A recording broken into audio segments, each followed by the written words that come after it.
अचानक इस्तीफा देकर गायब हो जाने वाले पूर्व उपराष्ट्रपति जगदीप धनखड़ पर अब केंद्रीय गृह मंत्री अमित शाह बोले हैं। अमित शाह ने कहा कि इस मुद्दे को बेकार में ज्यादा नहीं खींचना चाहिए।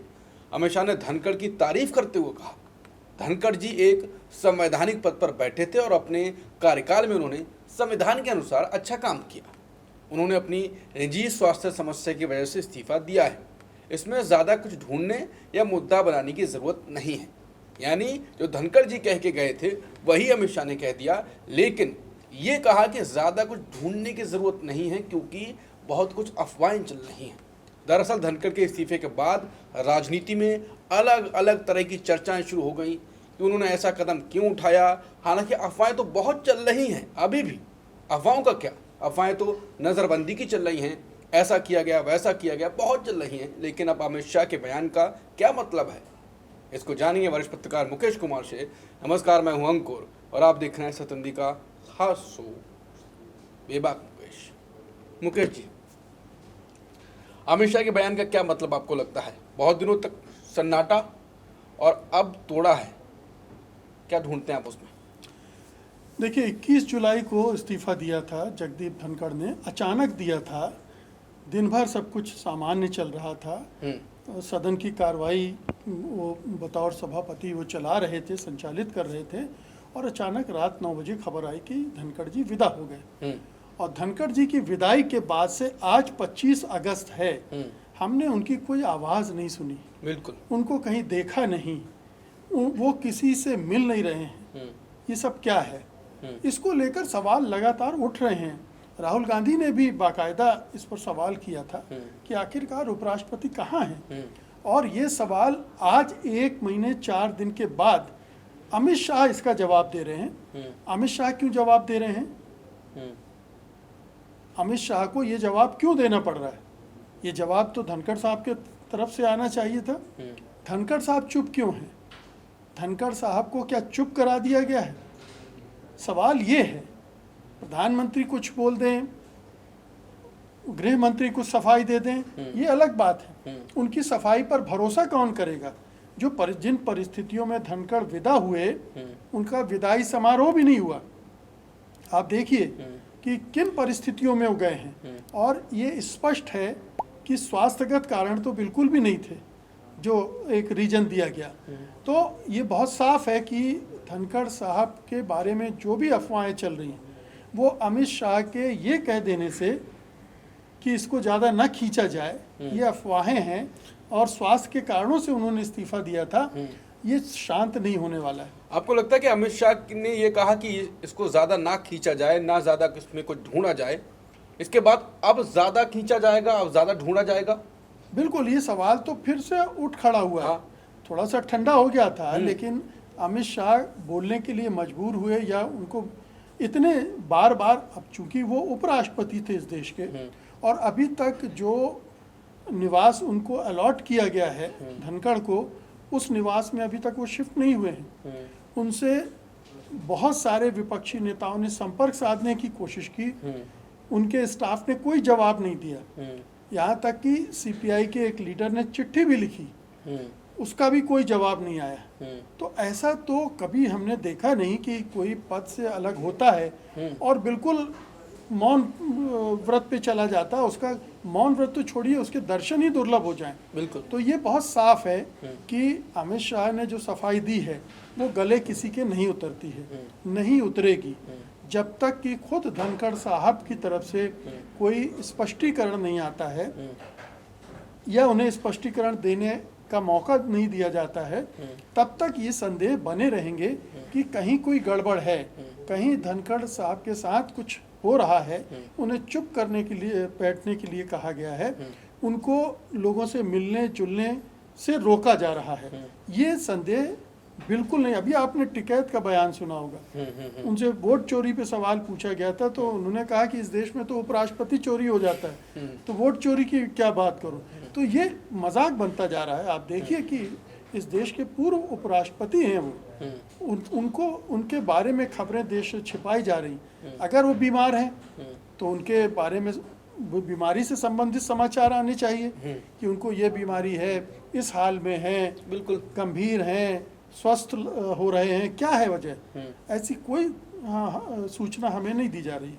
सवाल दिमाग में ये उठ रहा है कि जैसा कि आपने कहा कि कोई भी इस्तीफा देता है तो उसके बाद बोले ना बोले एक बार को दिखता है, लेकिन ऐसा क्या था कि अगर ये आरोप भी सही लग रहे हैं कि उनकी तरफ से अमित शाह बोल रहे हैं, वो नहीं बोल रहे हैं, और ये भी कह रहे हैं कि शांत रहिए, कुछ बड़े मतलब आपको पता है, ऐसा क्या था उनके पास जो वो बोलेंगे तो खोल देंगे? अब ऐसा क्या था इसके बारे क्या में हो तो सकता है? वही बता कुछ सकते गंभीर हैं। है क्या कुछ? भाई गंभीर निश्चित रूप से होगा, नहीं तो शांत रहने के लिए क्यों कहा जाता, या वो शांत क्यों हो जाते?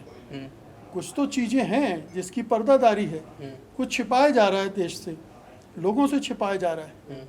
देखिए ये जो इंटरव्यू है उन्होंने अपनी एक गोदी एजेंसी को दिया है, और अगर आप पूरे इंटरव्यू को देखें तो आपको ऐसा लगेगा कि अमित शाह का एक आतंक का वातावरण है, जिसमें वो एंकर घिघियाते हुए, डरती हुई, घबराती हुई सवाल कर रही है।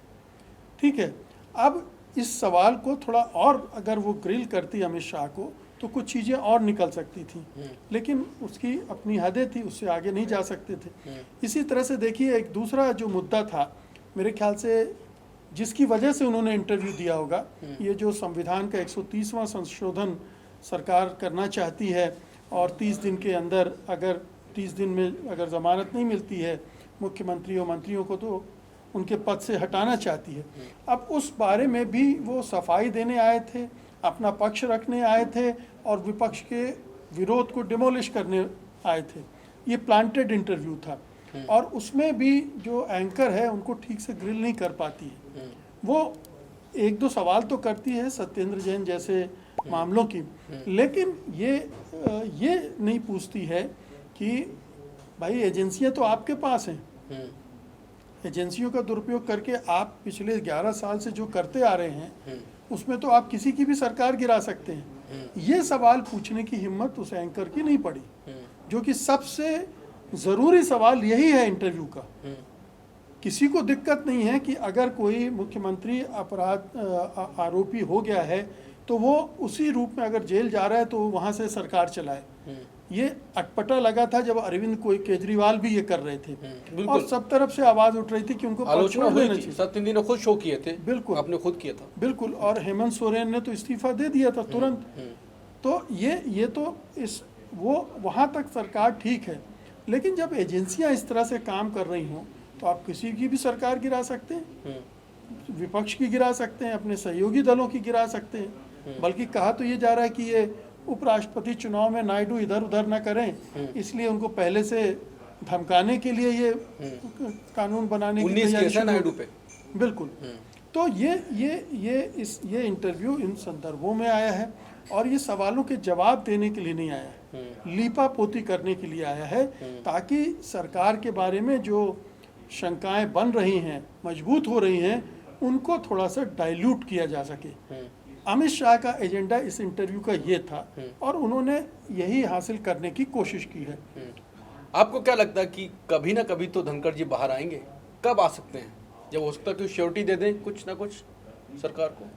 डेफिनेटली, अगर सरकार के साथ कोई बातचीत तय हो जाए कि आप ये बोलेंगे, ये नहीं बोलेंगे, इतना बोलेंगे, या अगर कोई और डील हो रही हो दोनों के बीच में कि भाई आप 1-1.5 महीने शांत रहिए, हम आपको कुछ और तरह से आपको आपका पुनर्वास कर देंगे, कोई और फायदे दे देंगे, कुछ और जिम्मेदारी दे देंगे, पता नहीं क्या डील हो रही है, नहीं हो रही है। लेकिन आज की तारीख में ये तय है कि जब तक धनखड़ खुद सामने ना आए और वो न बताएं कि क्या हुआ है, या कोई खोजी पत्रकार कुछ खोज कर निकाल कर लाए कि उन जो आखिरी के 2-3 घंटे थे जिनमें ये सारी चीज़ें हुई हैं, उनमें आखिर क्या हुआ, कौन किससे मिला, क्या बातचीत हुई, धनखड़ को कैसे कहा गया कि अभी इस्तीफा देना है, और धनखड़ कैसे भागे भागे राष्ट्रपति भवन गए, ये सारी चीज़ें जब पूरे डॉट कनेक्ट होंगे